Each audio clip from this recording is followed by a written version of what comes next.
ရင်ကောင်အဖိုနဲ့အမတို့မိတ်လိုက်နေတာကိုတွေ့တော့ဤဖာမှန်ပီလူနဲ့တေးချကြည့်ကြီးလေးလာနေပါတယ်။ဒါဟာအာကာသထဲမှာတက်ရှိတွေကိုဖန်တီးတဲ့လောက်ရတစ်ခုပါပဲ။ဂုံကြောင်ဟာလည်းသူမဘေးမှာကပ်ပြီးစိတ်ဝင်စားကြည့်နေပါတယ်။ဤဖြစ်ပြောချချက်အရာရင်ကောင်တွေမိတ်လိုက်တာဟာမနက်20ကျော်အထိကြာတက်ပြီးဒါဟာလူသားတွေထက်တောင်ပိုပြီးကြာမြင့်တာထက်ပါတယ်။ဤပြောနေလာကိုကြည့်ပြီးဂုံလောင်ရဲ့အကြည့်တွေဟာအလိုလိုနူးညံ့သွားရပါတယ်။ရင်ကောင်တွေမိတ်လိုက်ပြီးတဲ့အခါမှာတော့ဤကသူတို့ကိုဖန်တီယွန်နဲ့တေးချထဲလိုက်ပါတယ်။အာကာသထဲမှာအရေးကြီးဆုံးအရာဟာတက်ရှိတွေကိုဖန်တီးပြီးကာကွယ်ဖို့ပဲလို့သူမကဂုံလောင်ကိုတတိပေးပါတယ်။ဒါပေမဲ့ဂုံလောင်ကရင်ကောင်အဖိုးကိုဂုံလောင်အမကိုဣဘလို့နာမည်ပေးမယ်ဆိုပြီးဆနောက်လိုက်ပါတယ်။ဣဘကဒါကိုပြက်ပြက်တတညင်းဆိုပြီးသူမကိုအနက်ပေးမှုလို့ပဲခေါ်ဖို့ပြောလိုက်ပါတယ်။ရင်ကောင်တွေကိုတေချာသိမ်းဆည်းပြီးတဲ့နောက်ဣဘကအခန်းတကာကိုဖွင့်လိုက်ပါတယ်။ဂုံလောင်ဟာကဘာမြေဆွဲရမရှိတဲ့အခြေအနေမှာအသားမကျသေးတာကြောင့်ရွှင်ရိုင်ပြီးထွက်လာခဲ့ပါတယ်။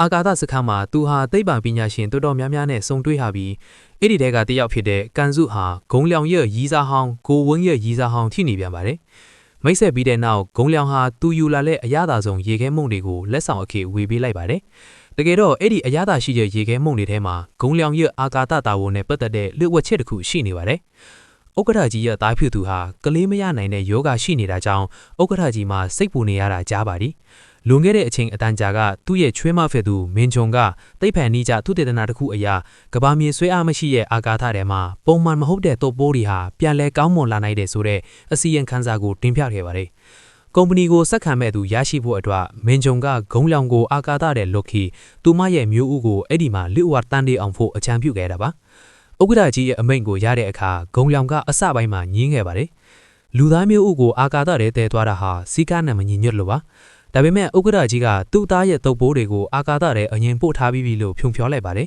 ။ဂုံလောင်ကမျိုးဦးကိုပဲတည်သွားပြီးဖို့လိုပါတယ်။အကယ်၍မြေးယောက်ျားလေးရပြီရင်ဂုံလောင်နဲ့သူ့သမီးရဲ့ပတ်သက်မှုကိုသူ့အလေးနဲ့စဉ်းစားပေးမယ်လို့ပြောပါတယ်။ဥက္ကဋ္ဌကြီးကဒူးထောက်တောင်းပန်ပေးမယ်လေဂုံလောင်ကပြက်ပြက်သားသားညှင်းဆိုခဲ့ပါတယ်။နောက်ပိုင်းမှာတော့ဂုံလောင်ဟာဒီအကြံစီကိုလက်လျှောဖို့မင်းဂျုံကိုတွားရောက်ဖြောင်းဖျားပါတယ်။ဒါပေမဲ့မင်းဂျုံကဥက္ကဋ္ဌကြီးထက်တောင်စိတ်ပိုင်းဖြတ်ထားပါတယ်။တကယ်တော့သူမဟာကလေးတွေကိုချင်းမြတ်နိုးတယ်ကလေးအထူးစရာဝန်လေးတယောက်ဖြစ်ပြီးဂုံလောင်ရဲ့လှဖို့ကိုင်းပဲလက်ထစ်ပါတယ်။သူမကမိခင်ဖြစ်ခြင်းနဲ့သူမရဲ့စန္ဒကိုဖြည့်ဆည်းပေးဖို့ဂုံလောင်ကိုအသေးထန်တောင်းပန်နေပါတယ်။နောက်ဆုံးမှာတော့ဂုံလောင်ဟာစိတ်ပြောင်းသွားပြီးဒီလူဝတာဝန်ကိုထမ်းဆောင်ဖို့သဘောတူလိုက်ပါတယ်။မင်းဂျုံရဲ့မျိုးဦးကိုဗနီလာရေခဲမွန်ဘူးလက်အောက်ခြေမှာဝှက်ယူလာခဲ့တာပါ။အခုအာကာသထဲမှာတော့ဂုံလောင်ကလူတိုင်းကိုသူတို့ချိတ်တိုက်တဲ့အရာသာအရာရေခဲမုန့်တွေဝေပေးလိုက်ပါတယ်။နောက်ဆုံးရေခဲမုန့်နှစ်ဘူးပဲကြံတော့ပါတော့တယ်။အဲ့ဒီထဲမှာမျိုးဥပါတွေဗနီလာဘူးလည်းပါဝင်ပါတယ်။မတော်တဆအပဲအိဖ်ကအဲ့ဒီဘူးကိုကောက်ယူလိုက်ပါတယ်။ဂုံလောင်လန့်သွားပြီးသူမနောက်ကိုအပြေးလိုက်ပြီးအဲ့ဒီဘူးကိုပြန်ပေးဖို့တောင်းဆိုပါတယ်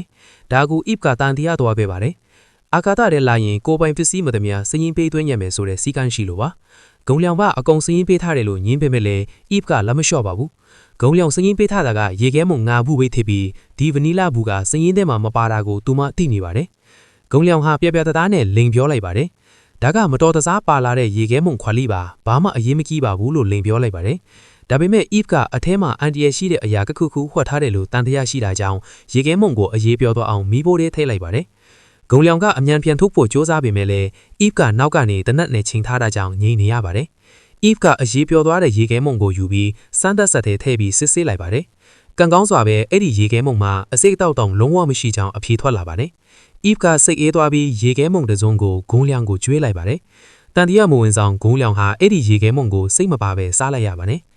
သူစားပေးတာနဲ့အိဖ်ကရေခဲမုံခွက်ကိုဆွဲယူပြီးအာကာသထဲမှာအမိုက်ချွတ်ကြည့်ရတာအရေးကြီးတယ်လို့ပြောပြီးအမိုက်တိုက်ထဲကိုပစ်ထည့်လိုက်ပါတယ်။ဂုံလောင်ဟာဒိုးဒရနဲ့အမိုက်တိုက်ထဲကခွက်ကိုပြန်နှောက်ပြီးအောက်ခြေကိုဖွင့်ကြည့်လိုက်တာမျိုးဥတွေမရှိတော့တာကိုတွေ့တော့ထိတ်လန့်သွားပါတယ်။သူမသိတာကမျိုးဥတွေပါတဲ့တကယ်ရေခဲမုံခွက်ကဂိုးဝင်းရဲ့ရီစာဟောင်းကန်စုရဲ့လက်ထဲကိုရောက်သွားပြီဆိုတာပါ။ကန်စုဟာမျိုးဥတွေရယုံတယ်မကဥက္ကဋ္ဌကြီးရဲ့သားစီကတုပ်ပိုးတွေကိုပါရရှိထားပါတယ်။အဲ့ဒီအချိန်မှာပဲဂုံဝင်းကသူမရဲ့အဖေကသူမရဲ့ရီးစားကိုလှည့်ဖြတ်ခဲ့တယ်ဆိုတာကိုသိသွားခဲ့ပါတယ်။တကယ်တော့ဂုံလောင်ဟာမျိုးဥတွေကိုရေခဲမုံထဲဝှက်ပြီးတဲဆောင်ပေးရတဲ့ပစ္စည်းပို့သမားတတ်တာဖြစ်ပါတယ်။တန်တေသွားစမ်းသပ်မှုဟာသူ့နဲ့ဘာမှမဆိုင်ပါဘူး။ဥက္ကဋ္ဌကြီးဟာဂုံလောင်ရဲ့အရွေချင်းကိုမယုံကြည်ဘူး။သူ့သမီးနဲ့လက်ထပ်ပေးဖို့လေတကယ်စိတ်မကူဟဲ့ပါဘူး။ဂုံလောင်ဟာအာကာသစခန်းတစ်ခုလုံးမှာမျိုးဥတွေကိုအသေးအံလိုက်ရှာနေပါတယ်။အဲ့ဒီအချိန်မှာဂုံဝန်းကဖုံးဆက်ပြီးအမှန်တရားအားလုံးကိုပြောပြလိုက်ပါတယ်။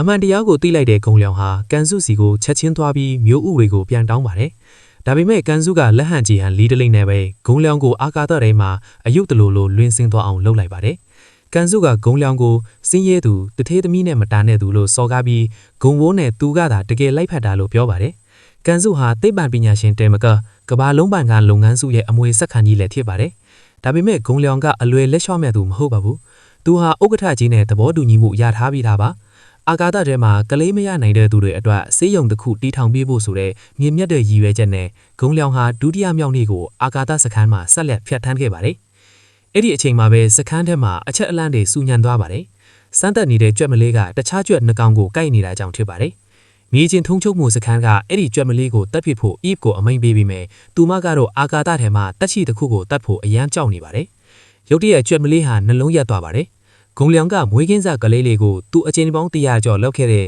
နှလုံးခွဲစိတ်မှုကိုကြွက်ကလေးပေါ်မှာလှုပ်ဖို့အကြံပြုပါတယ်။ဤပြည့်ခွင့်ပြုချက်နဲ့ဂုံလျောင်ဟာကြွက်ကလေးရဲ့နှလုံးကိုအမြန်ဆုံးဖြီးပြီးအသက်ပြန်သွင်းဖို့ကြိုးစားပါတယ်။ကန်စုကတော့ဘေးနားကနေလောင်ပြောင်နေပါတယ်။ဒါပေမဲ့ဂုံလျောင်ကလက်မလျှော့ပါဘူး။အသက်လူနေရတဲ့ဒီကြွက်ကလေးဟာသူ့ရဲ့လက်ရှိအခြေအနေနဲ့တူနေတယ်လို့သူခံစားတာကြောင့်ပိုပြီးကြိုးစားခဲ့ပါတယ်။ဂုံလျောင်နဲ့ Eve တို့အတူကြိုးစားလိုက်တဲ့အခါနောက်ဆုံးမှာတော့ကြွက်ကလေးရဲ့နှလုံးသွင်းထန်ပြန်ထွက်လာပါတယ်။တက်ရှိလေးတစ်ခုကိုကဲတင်လိုက်လို့ Eve ဟာဝမ်းတာလုံးလိုငိုတောင်ငုံမိပါတယ်။သူမကဂုံလျောင်ကိုတင်းတင်းကြပ်ကြပ်ဖတ်လိုက်ပြီးအတော်ဆုံးဆရာဝန်လေးတယောက်လိုချီးမြှောက်လိုက်ပါတယ်။သူမကဂုံလျောင်ကိုသူမရဲ့နာမည်ကိုခေါ်ဖို့လည်းခွင့်ပြုလိုက်ပါတယ်။ Eve ရဲ့အကြည့်အနဲ့အပြုံးကြောင့်ဂုံလျောင်ရဲ့ရင်ခုန်တန်းတွေဟာထိမ့်မရအောင်မြန်လာခဲ့ပါတယ်။ဒီနေ့မှာတော့အဖွဲ့တွေအနားယူကြပါတယ်။ကန်စုကထီးပေါက်စင်တွေကိုအတူတူကြည့်မယ်လို့အကြံပေးပါတယ်။ Eve ကနားနေဆောင်မှာရှိတဲ့ဂုံလျောင်ကိုသွားခေါ်ပါတယ်။ဂုံလျောင်ဟာသူ့ရည်စားရဲ့ဓာတ်ပုံကိုကြည့်နေပေမဲ့စိတ်ထဲမှာတော့ Eve ကသူ့ကိုဖတ်ခဲ့တဲ့ပုံရိပ်ကိုပဲမြင်ရောက်နေပါတယ်။အားလုံးထီးပေါက်စင်တွေကိုစိတ်ဝင်စားကြည့်နေကြတော့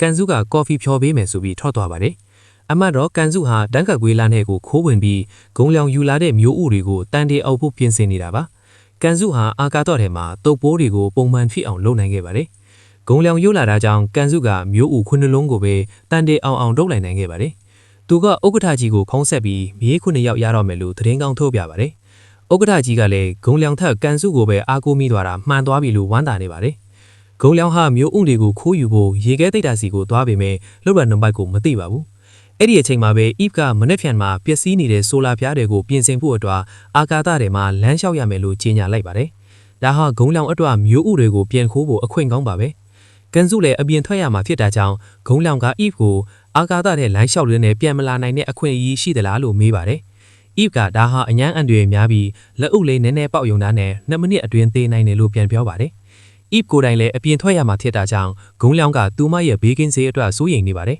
။ Eve ကတော့သူမရဲ့ဘဝဟာအချိန်မရွေးကုံဆုံးသွားနိုင်တယ်ဆိုတာကိုလက်ခံထားပြီးသားပါ။ဒါပေမဲ့ဂုံလျောင်ကတော့အနက်ပေးမှုအနေနဲ့အဆုံးအထိအသက်ရှင်ရမယ်ယုံကြည်ချက်ထားရမယ်လို့လေးလေးနက်နက်ပြောလိုက်ပါတယ်။ Eve ကသူ့ကိုလူနာမလဲတဲ့သူလို့ပြောပေမဲ့ရင်ထဲမှာတော့နှွေးနွမ်းမှုကိုခံစားလိုက်ရပါတယ်။အာကာသထဲမထွက်ခွာခင်မှာအစိုးဆုံးအတော်ပြင်ဆင်ရင်း